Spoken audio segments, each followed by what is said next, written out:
Well, howdy there, folks. Welcome to the MTB Garage. My name is Sean. In today's video, we're going to be looking at 10 different redneck bike repairs. Yeehaw! Alright, so in all seriousness, guys, today's video is going to be focusing on 10 different bike repairs that would normally require bike-specific tools. But I'm going to show you guys a couple of different ways to get around those repairs with just some basic tools that you're already going to have lying around your garage. Bike-specific tools can get pretty expensive, so hopefully this video helps save you some money the next time you got to do some basic repairs on your bike. Before we get into the video, don't forget to subscribe and hit the bell icon to get notified about future content. If you want to support the channel, head over to the MTB Garage merch store, pick yourself up a t-shirt or a mug. It really helps us to put out more awesome MTB content. Alright, so the first thing that we're going to be taking a look at today is going to be WD-40. Now, WD-40 is well known as a redneck's favorite tool. However, it doesn't really have a ton of applications when it comes to bike repairs. Normal WD-40 is not a lubricant. Let me say that again. WD-40 is not chain lube. WD-40 is actually a solvent, not a lubricant. So it works well if you need to get a rusty bolt loose, but that's about it in terms of bike repairs. Now, WD-40 actually makes a line of bike-specific products. They have everything from dry and wet chain lubes to bike-specific degreaser like this one that I have here. I use this if my drivetrain is really gunked up and needs a good deep clean. So next time you go to do some basic maintenance on your bike, just remember regular old WD-40 is probably not your way to go. Now, next on the list here is going to involve duct tape. Now, you can actually use duct tape to tape your rims if you're trying to set up your wheels tubeless. Now, I prefer to use Gorilla Tape as opposed to just regular duct tape, as it's a lot thicker and stronger than normal duct tape. Here is a quick shot from when I taped my rims for my intense primer oil slick build. The nice thing about using Gorilla Tape is that you can just cut it to whatever rim width you need. This takes the guesswork out of buying the correct rim tape size. If you want to check out the entire oil slick intense build, I'll include a link to the video down in the description. Alright, so your rim is taped now, but what happens when you don't have a tubeless valve to finish the job? Well, all you really need is an old tube that you can steal a valve from. This process is pretty straightforward. All you need to do is cut the valve out of the tube with a pair of scissors. Just make sure to leave enough rubber at the base of the valve so that the valve doesn't pull through the rim when you go to tighten it.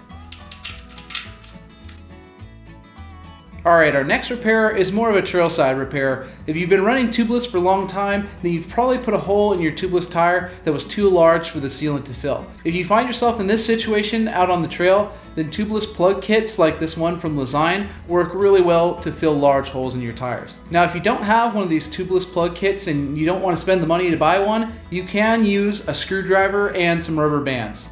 To show how this works, I went ahead and cut a pretty large hole in an old tire that I had. The goal here is to use the flathead screwdriver to jam the rubber band into the hole, and hopefully the rubber band takes up enough space for the sealant to do its job.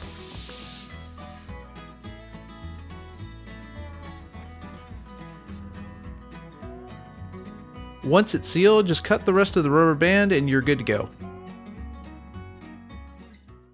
Alright, next up I'm going to show you guys how you can true and tension a wheel without a truing stand.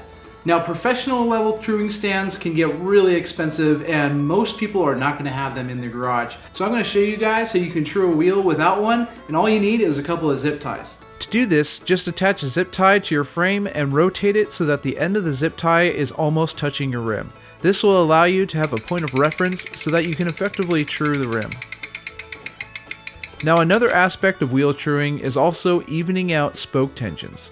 Normally, you would want to use a tension meter to measure the tension on each spoke, but most people don't have a professional tension gauge sitting around their garage. So, in a pinch, you can actually tap each spoke with a small Allen key and compare spoke tensions based on the pitch of the noise it creates. Spokes that have a higher pitch noise will have higher tension and vice versa. So you can get a pretty well balanced wheel by just tapping each spoke one by one and then adjusting tension accordingly.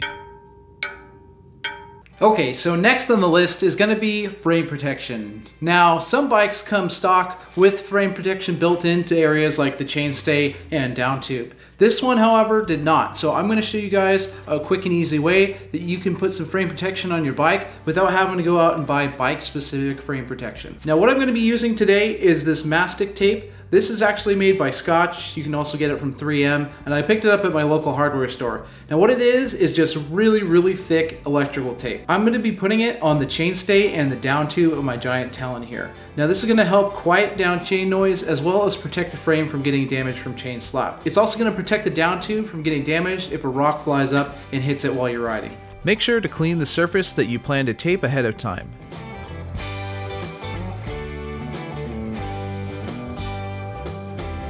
Next, cut your tape to length and stick it on.